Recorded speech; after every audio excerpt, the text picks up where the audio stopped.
En el año 1954, imágenes como estas eran comunes. La sociedad de la época no permitía a afrodescendientes en las universidades y los trataba injustamente a causa de una diferencia: el color de su piel. Por ejemplo, les tocaba sentarse en la parte de atrás del bus y no podían usar los mismos bebederos que usaban los blancos. Debían usar bebederos especiales, bebederos solo para negros. Durante muchos años, la población afrodescendiente vivió la injusticia de no tener garantizados los mismos derechos que sí tenían garantizados los que tenían la piel más clara. Sin embargo, muchas personas que sabían que ahí había un problema y que tocaba solucionarlo, lucharon para cambiar esa situación.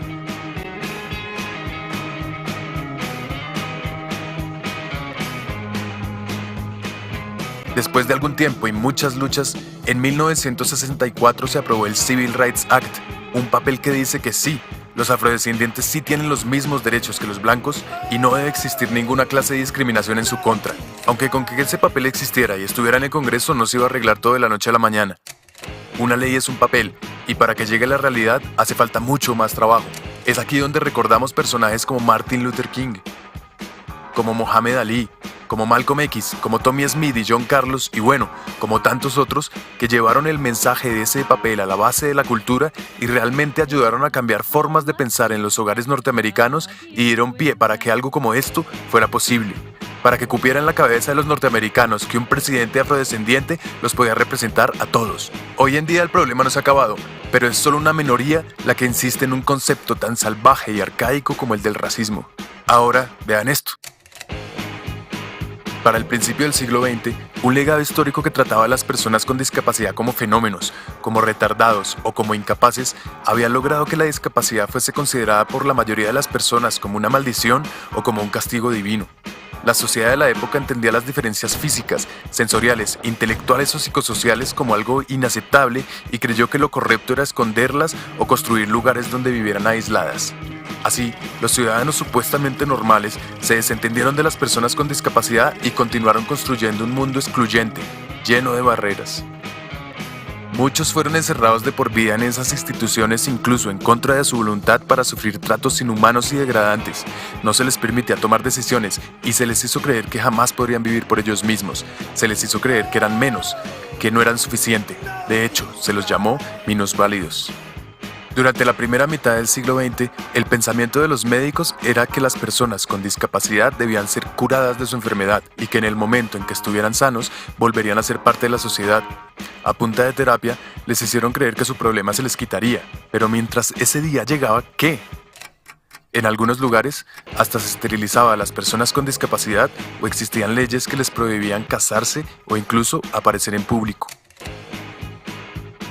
La marca de la discapacidad se creó utilizando los mismos colores que los de un hospital y se pregonó con orgullo el nuevo y maravilloso concepto de la integración, pero en vez de incluirlos realmente, se los integró solo en una parte de la sociedad y así se inició una nueva forma de segregación, mientras que las personas con las discapacidades más complejas seguían presas en instituciones cada vez más inhumanas.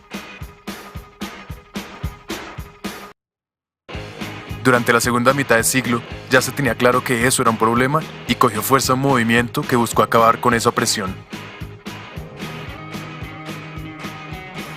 Inspirados en otros movimientos de derecho civil, las personas con discapacidad empezaron a manifestarse demandando sus derechos. Activistas lucharon por lograr avances en accesibilidad a los sistemas de transporte masivo, a los sitios públicos, a la información, a la salud, a la educación, al empleo, es decir, a las cosas básicas que cualquier persona tiene derecho. Personas con discapacidades severas crearon los primeros centros de vida independiente para volver a ser parte de la comunidad y poder dirigir sus vidas ellos mismos. Se empezó a usar la consigna "nada sobre nosotros, sin nosotros", y así se empezó a participar en el proceso de diseñar leyes que realmente los tuvieran en cuenta.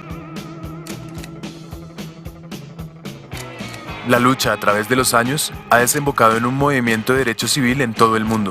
En los países desarrollados y en los que están en desarrollo, las personas con discapacidad demandan sus derechos, demandan su libertad y su igualdad de oportunidades. Y aparte de las leyes que en cada país se han ido desarrollando, en 2006 aparece la Convención de Derechos de Personas con Discapacidad de Naciones Unidas, un instrumento internacional que dice que la discapacidad no la tiene la persona, sino que resulta de la interacción entre personas con deficiencias y las barreras debidas a la actitud del entorno que evitan su participación plena y efectiva en la sociedad en igualdad de condiciones con las demás.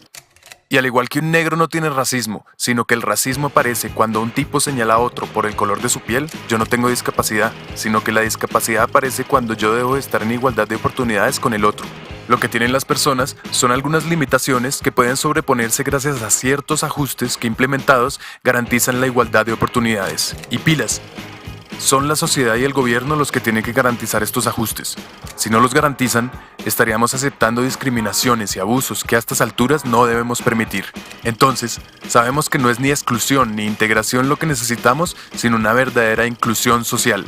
Y es nuestro deber llevar las leyes que tenemos a la calle y producir el cambio de no ver a las personas con discapacidad como unos enfermos, sino como sujetos de derechos, ciudadanos como todos nosotros. Despierten, ayúdenos a cambiar esta situación.